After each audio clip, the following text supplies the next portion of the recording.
अस्सलाम वालेकुम chief justice साहब, आज का मेरा सवाल आपसे है और मैं उम्मीद करती हूँ जिस तरह सुप्रीम कोर्ट पे हमला करने वालों पे तौहीन अदालत नहीं लगी थी, इस तरह पाकिस्तान के एक आम शहरी जिसके टैक्स पे ये पूरा निज़ाम चलता है, जिसके टैक्स पे ये अदालतें खुलती हैं और तनख्वाहें जाती हैं, उसके सवाल करने पर उस पे भी तौहीन अदालत जो है वो नहीं लगेगा।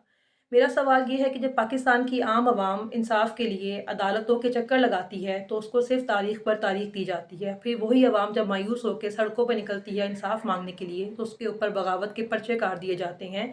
लेकिन वही ताकतवर और जो अमीर लोग हैं, जब वो कोई गुनाह करते हैं, वो कोई जुर्म करते हैं तो उनको प्रोटोकॉल में पेश किया जाता है, इतवार के दिन भी अदालतें लग जाती हैं और 420 सेकंड में भी इंसाफ मिल जाता है।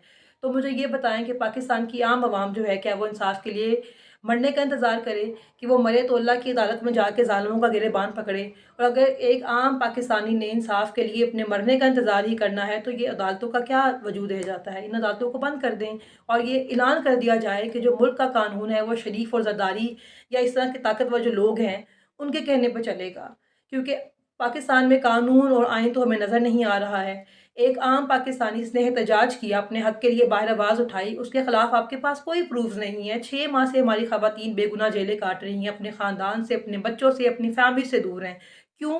क्योंकि उन्होंने इख्तिलाफ़ राय रखा। क्या इख्तिलाफ़ राय रखना या अपने हक़ के लिए आवाज़ उठाना इतना बड़ा जुर्म है कि उसके लिए बेगुनाह ख़वातीनों को ये जेल में बंद कर दिया जाए?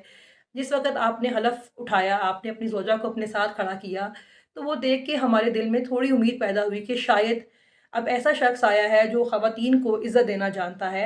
जिस तरह इन्होंने अपनी ज़ौजा को इज़्ज़त दी है, इस तरह ही पाकिस्तान की बाकी ख़वातीन को भी अब जो है वो इज़्ज़त दी जाएगी। लेकिन हम देखते हैं कि पाकिस्तान में जो इज़्ज़त है वो सिर्फ़ सिलेक्टिव लोगों की है। फिर वो ज़रदारी ख़ानदान की बच्चियाँ हों या वो शरीफ ख़ानदान की बच्चियाँ हों, फिर वो जितने बड़े मर्ज़ी बड़े मुजरिम हों, जितने मर्ज़ी बड़े उनके ऊपर केसेस हों, वो सब माफ़ हो जाते हैं और उनको सरकारी प्रोटोकॉल में जो है पूरे पाकिस्तान की सैर करवाई जाती है। लेकिन जब बेगुनाह ख़वातीन जो हैं जिनके ख़िलाफ़ कोई सबूत भी नहीं है, उनको ज़मानत मिल भी जाती है तो उनको रिहाई नसीब नहीं होती है। मुझे ये बताएँ कि इन ख़वातीन के साथ बेशुमार लोग हैं जो अभी जेलों में कैद हैं, जिनके ख़िलाफ़ कोई सबूत नहीं है, वो अपने घर के वाहिद कफ़ील थे, उनके बच्चे, उनकी फ़ैमिली जो है वो डिस्टर्ब है और वो इंसाफ के लिए कहाँ जाएँ? और जो बच्चे, जो हमारी नई नस्ल ये सब देखकर बड़ी हो रही है, मुझे ये बताएँ क्या कभी वो अदालों का एहतराम कर पाएँगी? क्या कभी वो इस सिस्टम पे यकीन कर पाएँगे? रोज़ाना लाखों पाकिस्तानी जो है मुल्क छोड़कर बाहर जा रहे हैं, इस सब का ज़िम्मेदार कौन है? मैं आपको कहना चाहूँगी कि नाइंसाफ़ी से बड़ा ज़ुल्म कोई भी नहीं है। कि जितने भी पाकिस्तान में ज़ुल्म हो रहे हैं उसकी जो बुनियाद है वो नाइंसाफ़ी है।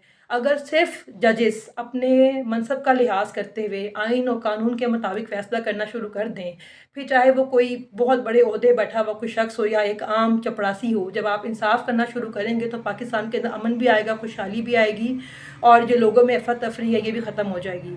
मैं उम्मीद करती हूँ कि जो बेगुनाह लोग जेलों में बंद है, आप इस पर ज़रा गौर फ़रमाएँगे और इनको इंसाफ़ फ़राहम करेंगे, जिस तरह ताकतवरों को इंसाफ़ दिया जाता है, जिस तरह अमला को इंसाफ़ दिया जाता है, इस तरह पाकिस्तान की आम आवाम को भी अब इंसाफ़ दिया जाएगा।